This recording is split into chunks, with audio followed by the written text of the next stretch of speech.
Hello, everyone, and welcome back to my channel. I am Paul, the host of Frank Talk with Paul. And today's topic is one that every parent on the planet struggles with: how to say no to my child without breaking their spirit. It's a very difficult emotional state to be. We're talking about a powerful skills that is essential in modern parenting, but often misunderstood in both Western and traditional parenting culture. Whether you are parenting in London or in Lagos, in Mumbai or Melbourne, this question matters because we all want to raise strong, emotionally intelligent, and respectful children.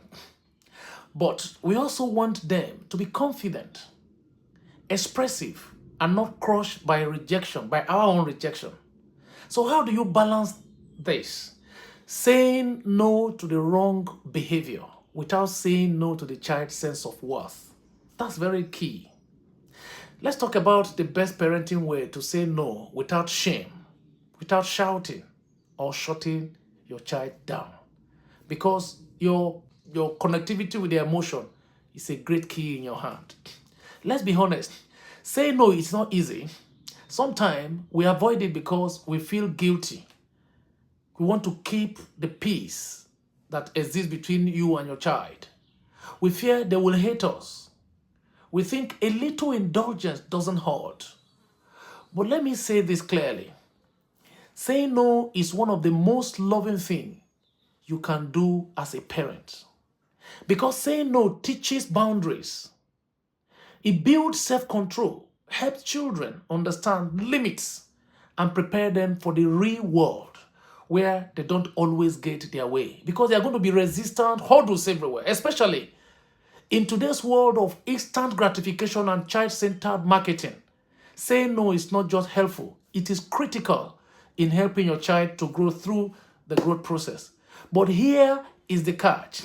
It is not just about what you say, it is how you say it that makes all the difference. The child will be listening, will be seeing on how you are saying it and what you're doing with it and how you follow through. That is key. Like I've always said, children rather don't easily listen to what you say, but they listen to what you do. And let's start with this. Too many of us were raised hearing this kind of no's because I said so. Don't ask me again. What kind of stupid question is that? You smirk and declare. There's silence and withdrawal of affection. All of that. We are used to it. We grew up with that. But this tactics might stop the behavior in the short time. Your child might get scared and stay away, but they damage trust and emotional safety in the long run. They don't trust you anymore. And trust, like I've always said, if you listen to my video in the past, is a key factor in training them. They teach children that asking is wrong, that their needs are burden, that disagreement is disrespectful, and what of all, that rejection is equal to unworthiness. So as a parent today, especially in the generation where mental health and emotional intelligence matters more than ever, we must do better. Do everything to make yourself an exceptional parent. And it's possible. You don't need to be perfect, but you need to be consistent and conscious of what we are doing. Here is the goal: to say no in a way that sets the boundary, but still make the child feel respected, heard, and loved. That is the target. You must keep your eye on that. When children feel secure in your no, they learn emotional resilience. They develop critical thinking. They learn that disappointment doesn't equal disconnection. Respect your leadership as a parent. That is exactly what it means. Get them to that point where they respect that boundary needs to be put in place. So how do we do this in real life other than just talking? Let's walk through the best parenting approach to saying no using real examples, cultural sensitivity, and emotional wisdom. You must learn this because that is what you are going to be faced. Except you want to deny the fact that these things are staring in your face. But if you fail to attend to them right now, I can assure you, in time to come, you will regret doing this. Here are 6 powerful steps to say no without crushing their spirit. And you must do this. Pause before you respond to any issue. There's going to be power play in a way. Before you blot out, no, are you mad? Or that is not happening? Take a breath. Responding instead of reacting shows maturity and emotional regulation. and it teaches your child to do the same. They learn from what you do. They learn from what you are showing them. Example, your child asks, can I stay up until midnight to play games? Instead of yelling, pause and say, let me think about that for a second. The child is understanding that you are already getting with them, and that's the way of getting them through. Number two, acknowledge their request and emotion. I've always said, if you watch my video in the past, validate them. Children want to feel heard, even if they don't get their way. Example, I say you really want to stay up late, or you are excited about getting that toy. I can tell. This doesn't mean you agree. It just simply means you are connecting before correcting.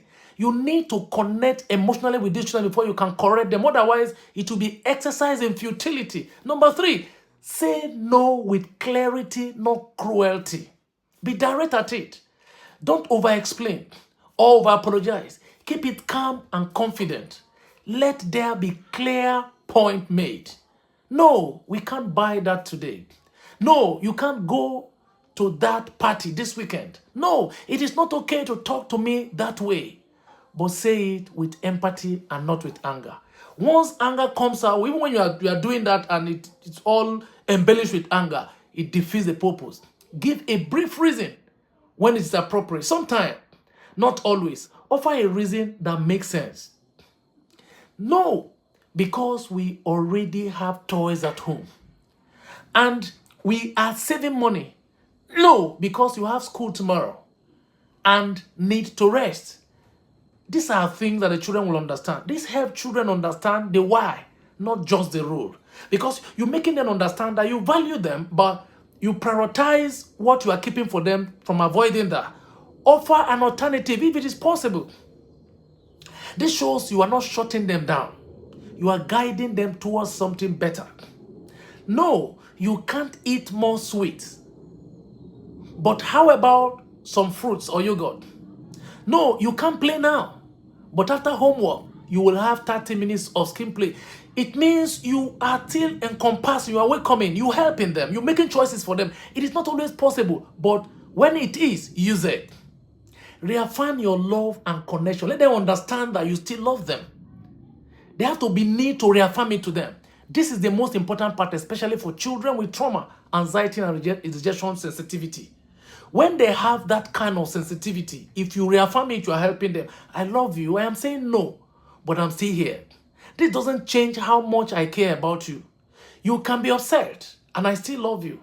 This is what keeps the no from crushing their spirit. When the child gets to a point where they understand that now, you're not just crushing me because you want to crush me. You are saying no because you have a better option. It makes the job a lot easier for you, and the child understands. Even when they kick at a point, they get back to it.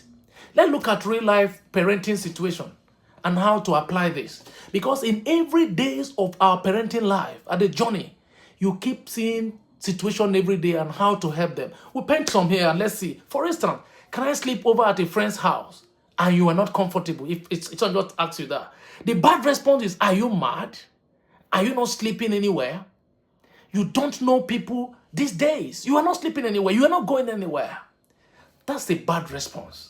This is how the better way to express it. I hear that you want to spend time with your friends, but I'm not ready to say yes to a sleepover. How about a play date during the day instead? You've given an option. You've given an opinion that suggests you like them. Number two, tantrum in the supermarket over it. Don't be a child, throw tantrum in the supermarket. The bad reaction is, you yell, you are embarrassing me, shut up, and all of that. That is a bad way of reacting to the child. The better response could be something different from that. I know you really want that toy. I am not buying toy today. Let's take a picture of it and maybe add to your birthday list. Now, what you have done, the child expresses the need and you have associated yourself with it. You validated that need, but you're not giving it to them. Maybe three, the team asks you to go party and you don't know. They want to go for a party and you don't know and you don't want it. No, don't ask me foolish question. Stay in this house. That's a bad response. I'm sure you know that. There is a better way of addressing it when you don't want them to go for that party. I understand you want to go, and I'm glad you asked me, but I don't know the host or the safety level. So let's look for something similar where I can be more involved. The child at that point will understand that you care about them, not just because you want to deprive them. You want their happiness, but you want them to be safe as well. When the issue of safety is put as a priority in decision for children, they also understand that you must demonstrate it for them to see. In many African and Asian culture, no is final, absolute, and unquestionable. In the Western world, our children are often encouraged to negotiate, express, and challenge respectively. So how do you balance the both? In the Western world we are here, children are meant to negotiate and to have talk with you, one-on-one with you. Keep your authority, but add emotional intelligence. You can be firm without being harsh. You can uphold boundaries while still honoring your child's voice. This is how you raise children who are respectful, not fearful. Because their confidence is important. Who are confident, who are entitled, emotionally healthy, not emotionally repressed. Keep your child confident up. Because if you do anything that damages the confidence of a child, you've lost that child. By the time they become adult, they will only be taken advantage of by their peers. So what is the big takeaway from here? Saying no doesn't make you a bad parent. Saying it with anger, shame, or confusion is what hurts the children. But saying no with calmness, saying no with clarity, saying no with connection, saying no with confidence actually help your child on how to grow into someone who can handle disappointment, who can respect authority, and can trust your love even when they don't get what they want. Because the children know also as well that they can't get everything, particularly if you are fair. To every parent out there, especially those trying to unlearn that what they were taught back home or wherever they are, you are not weak for being gentle. You are not cruel for setting limits. You are doing the hard work of raising emotionally secure humans. These are human beings too. They're going to be fathers and leaders tomorrow. So don't stop saying no. Just say it in a way that builds character, not fear. Let me know in the comment section, what is one way you have learned to say no in a better way? And if it has worked for you. And if you found this video helpful, please like, share, and subscribe. Help us reach more parents around the world who are trying to raise children with love and wisdom. Until next time, stay grounded, stay grateful, and keep parenting with purpose. See you in my next video. Bye-bye.